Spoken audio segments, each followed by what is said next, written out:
రోహన్, అతని చిన్న చెల్లి మోక్షిత వాళ్ల అమ్మ, నాన్నతో కలిసి తిరుపతి వెళ్లడానికి సిద్ధమయ్యారు. మనం రైలులో తిరుపతి వెళుతున్నాము అని మోక్షిత సంతోషంగా అరిచింది.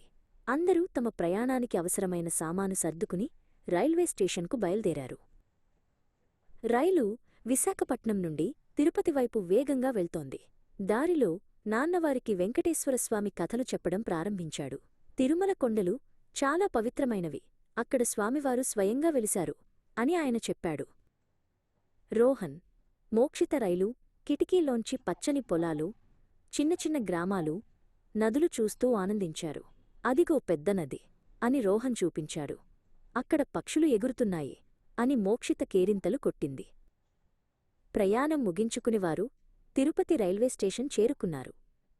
అక్కడ నుండి తిరుమల కొండ పైకి వెళ్లడానికి బస్టాండుకు వెళ్లారు. దూరం నుండి 7 కొండలు గంభీరంగా కనిపించాయి. అవేనా మనం వెళ్లే కొండలు అని రోహన్ ఆశ్చర్యంగా అడిగాడు.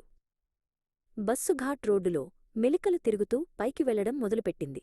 దారి పొడవునా దట్టమైన అడవి, లోతైన లోయలు కనిపించాయి.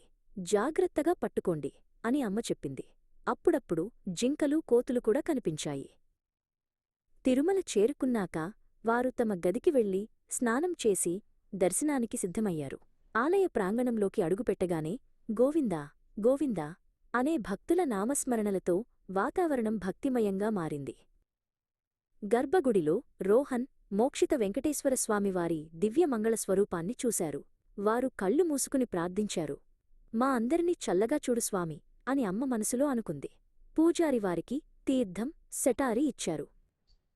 దర్శనం తర్వాత వారు ఎంతో రుచికరమైన లడ్డూ ప్రసాదం తీసుకున్నారు. ఆ రాత్రి వారు అక్కడే బస చేశారు. ఆ రోజు అనుభవం వారి మనసులలో నిలిచిపోయింది. మరుసటి రోజు వారు బస్సులో తిరుమలలోని ఇతర పవిత్ర స్థలాలను చూడటానికి బయలుదేరారు. వారు జాపాలి తీర్థంలో ఆంజనేయస్వామిని, పాప వినాశనం జలపాతాన్ని సందర్శించారు. ఆ తర్వాత వారు శ్రీవారి పాదాలు, ఆకాశగంగా మరియు శేషతీర్థం కూడా చూశారు. ఎన్నో మధురమైన జ్ఞాపకాలతో వారు సంతోషంగా ఇంటికి తిరుగు ప్రయాణం అయ్యారు. ఆ యాత్ర వారికి ఎప్పటికీ గుర్తుండిపోతుంది.